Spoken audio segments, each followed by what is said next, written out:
2-3 দিন ধরে ঘরে আমার এই অবস্থা, মনে হয়েছিল ঘর থেকে বের হয়ে যাই। আসসালামু আলাইকুম, সবাই কেমন আছেন? আশা করছি ভালো আছেন। আলহামদুলিল্লাহ আমরাও ভালো আছি। সকালবেলা ঘুম থেকে উঠে দেখি ফ্রিজে যে আটা ডো বানিয়ে রাখি সেটা কয়েকটা আছে, হবে না আজকে আমাদের। এর জন্য এখন নতুন আটা খুলে নাস্তা বানাবো। আটা খুলে নিচ্ছি আর সকালবেলা নাস্তার আটা ডো বানিয়ে আবার 2-3 দিন ফ্রিজে রেখে দিব। আর 2-3 দিন আমার আটা গোলানোর ঝামেলা থেকে মুক্তি। আর আজকে তেমন কোনো রান্না নাই, কারণ গতকালকে যে পাঙ্গাস মাছ রান্না করছিলাম সেইটাই ফ্রিজে আছে।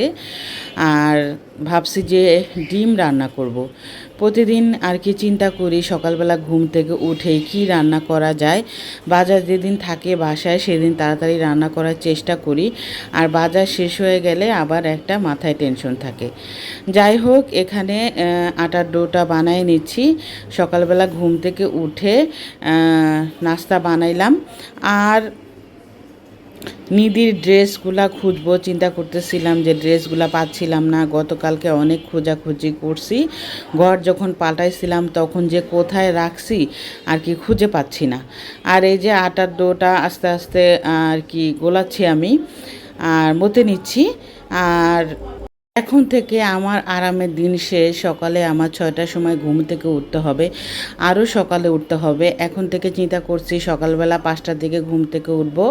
আল্লাহ যদি রহমত করে সকালবেলা নামাজ পড়বো, নাস্তা বানাবো, মেয়েকে রেডি করে স্কুলে চলে যাব। আর দুপুরে রান্নাটা ভাবছি রাত্রে রান্না করব। রাত্রে যদি রান্না করি দুপুরে আর রান্না করা লাগবে না, কারণ স্কুল ছুটি হবে 12টার সময়। দুপুর 12টার সময় আগের মতো এনার্জি নাই। আগে আমি দুপুর 12টার সময় স্কুল থেকে এসে রান্না টান্না করতাম। এখন ভাবছি যে না, রাত্রিবেলা রান্না করব, দুপুরবেলা 12টার দিকে স্কুল থেকে এসে খালি ভাতটা রান্না করব।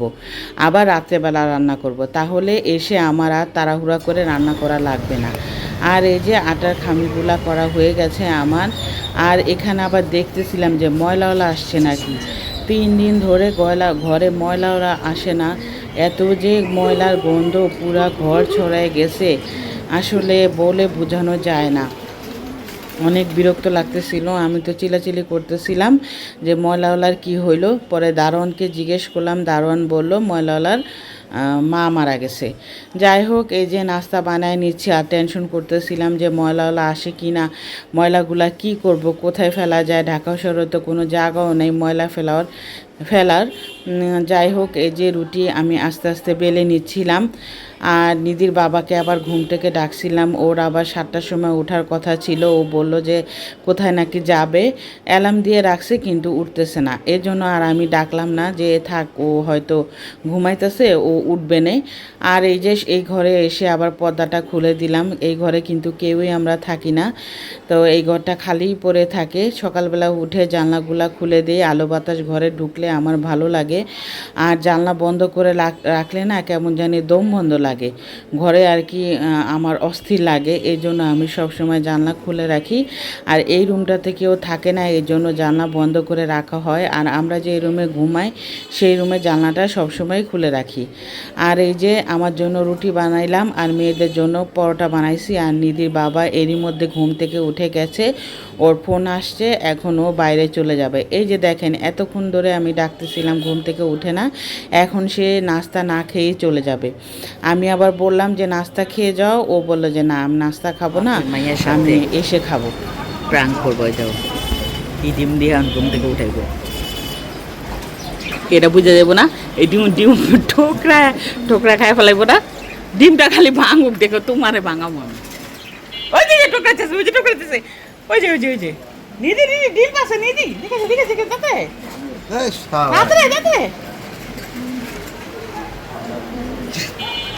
এ দেখ।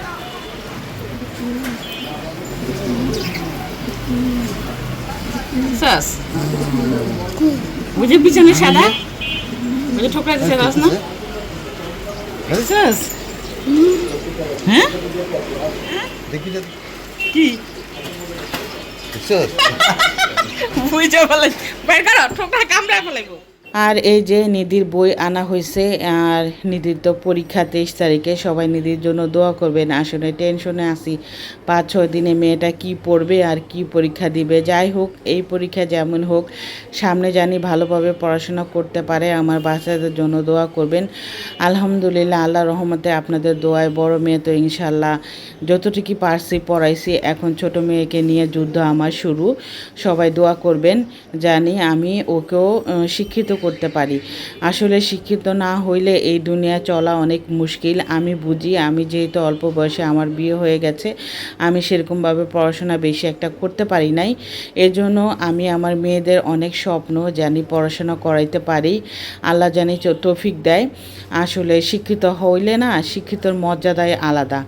এই জন্য চেষ্টা করছি যে নিজের সাধ্য অনুযায়ী যতটুকু চেষ্টা করছি আল্লাহর রহমতে মেয়েদের পড়াশোনা করানোর জন্য। তো বড় মেয়েকে তো ইনশাল্লাহ যতটুকু পারছি পড়াইছি এবং এখনও পড়তেছে। আর ছোটোটাকে ইনশাল্লাহ পড়াইতেছি। দোয়া করবেন সবাই জানি আল্লাহ আমার আশা পূর্ণ করে।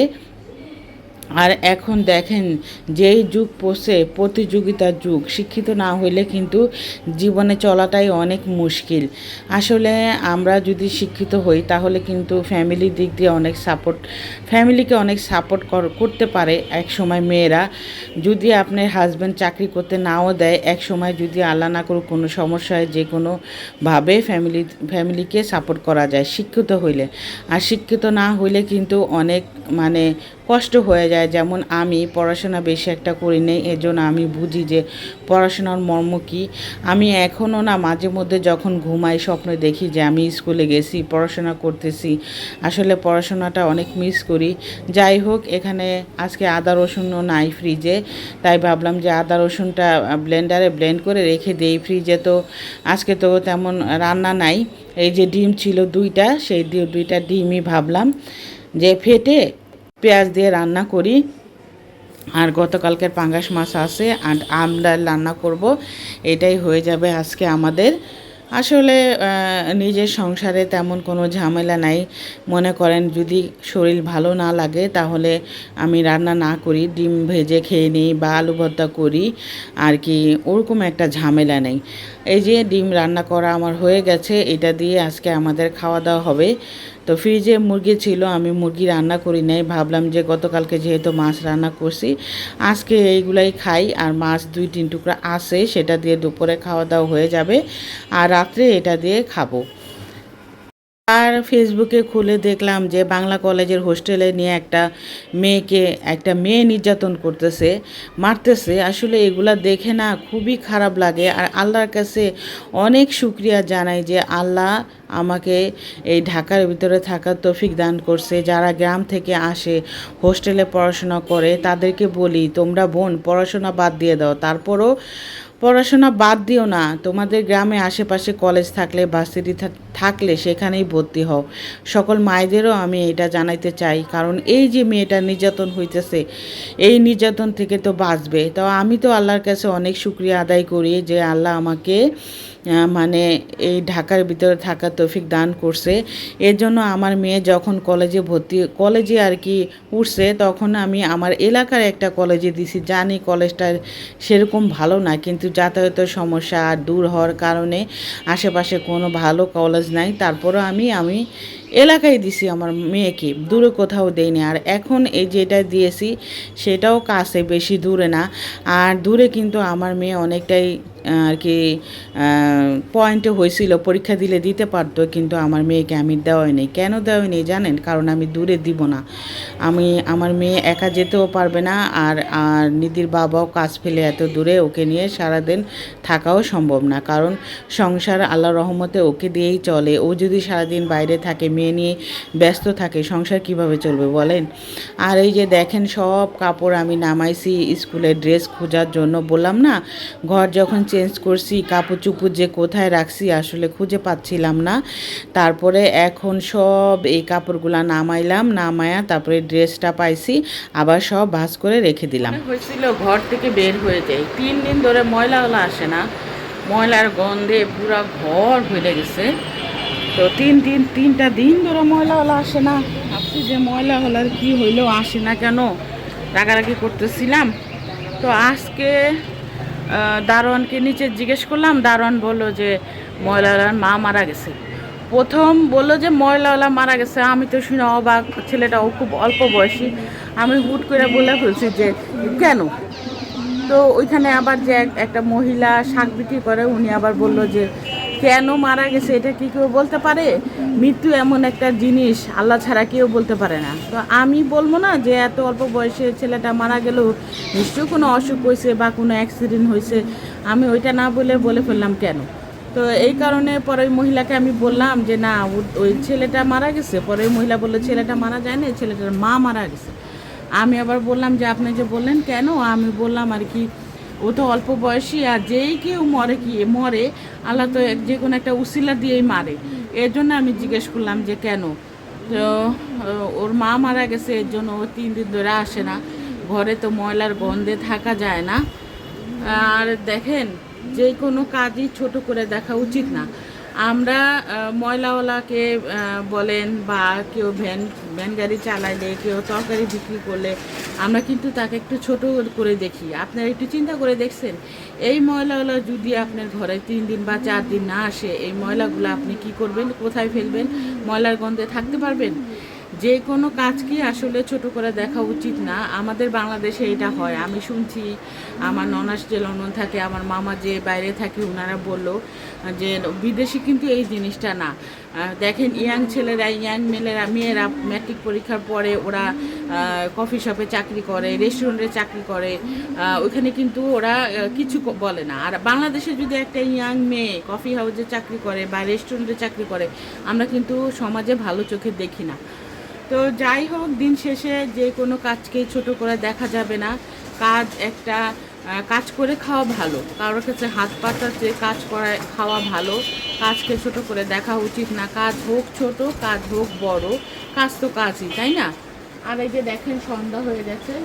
আর এই যে আমাদের গাছগুলো এখানে দিছে, এই এই এই রশিগুলোর জন্য না খারাপ লাগে, কিন্তু কী করবো বলেন, এখানে এটা দিয়ে বাঁধছি, এলে তো বাঁধা যায় না। এদিকে এই যে এটা দিয়ে বাঁধলাম, এখন সুন্দর লাগে ছিল, তখন আর কি দেখতে ভালো লাগে নাই।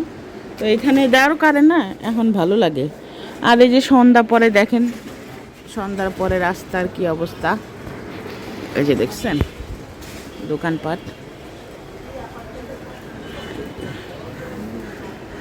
আর আমাদের এখানে তো আলহামদুলিল্লাহ কারেন্ট আছে। আমার ভাইয়ের মেয়েরা বলল যে ওইখানে একটু একটু গ্রাম সাইড, তো বেশি না, ঢাকার ভিতরেই, তারপরে নাকি বারবার কারেন্ট যায়, দিনে 4-5 বার, এরও বেশি নাকি কারেন্ট থাকে না, ওরা বললো আর কি। যাই হোক, আমরা তো আলহামদুলিল্লাহ আছি, কারেন্ট বেশি একটা যায় না, যদিও যায় 5-6 মিনিটে আয়সা পড়ে। তো আজকে ময়লাওয়ালা ফাইনালি আসছে। তো নিধির বাবা তো আবার ময়লার গাড়ি দেখে আমি বললাম তুমি নিচে দিয়ে আসো, মনে হয় এটা অন্য এরিয়ার ময়লার লোক। পরে নিচে দিয়ে আসার পরে ছেলেটাকে বললো উপরে যাবা না, ছেলেটা বললো না যাবো না। বললো যে ময়লার গাড়ি ভরে গেছে, কারণ 3 দিন আসে নাই, সবার ঘরেই তো ময়লা, এর জন্য আর কি ময়লার পুরা গাড়ি ভরে গেছে। পর নিধির বাবা নিচে এই ময়লাগুলা ফেলে দিয়ে আসছে। আবার যখন বিকাল 4টা বাজে, তখন দেখি ছেলেটা আবার আসছে। তো ছেলেটাতে হাসি খুশি, সবসময় হাসি খুশিভাবে কথা বলতো। আজকে দেখলাম যে মনটা খারাপ, স্বাভাবিক, মন তো খারাপ হওয়ার কথাই, মা মারা গেছে। মা হলো একটা সন্তানের মাথার ছায়া, সেই ছায়াটা যদি যখন না থাকে, তখন যার যায় সে বুঝে। আসলে আমার তো নাই, আমি বুঝি যে মা জিনিসটা কি।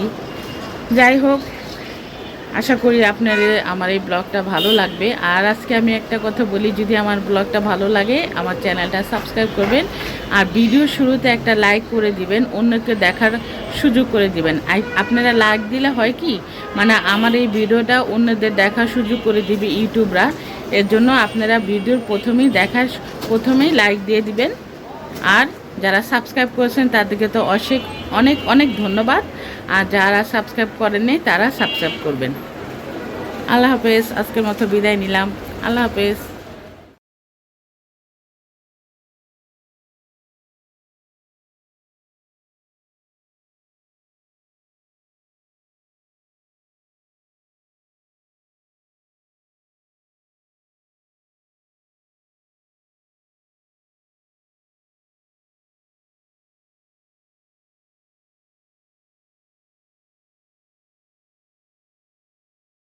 আর রাত্রেবেলা দেখেন কত ঝড় আসতেছিল। আর আমরা যে বাসায় ছিলাম 3 তলায়, ঝড় তুফান শিডোর আসলেও না বুঝতাম না। এই বাসায় আসার পরে ঝড় বৃষ্টি দেখে আমার তো খুবই ভালো লাগলো।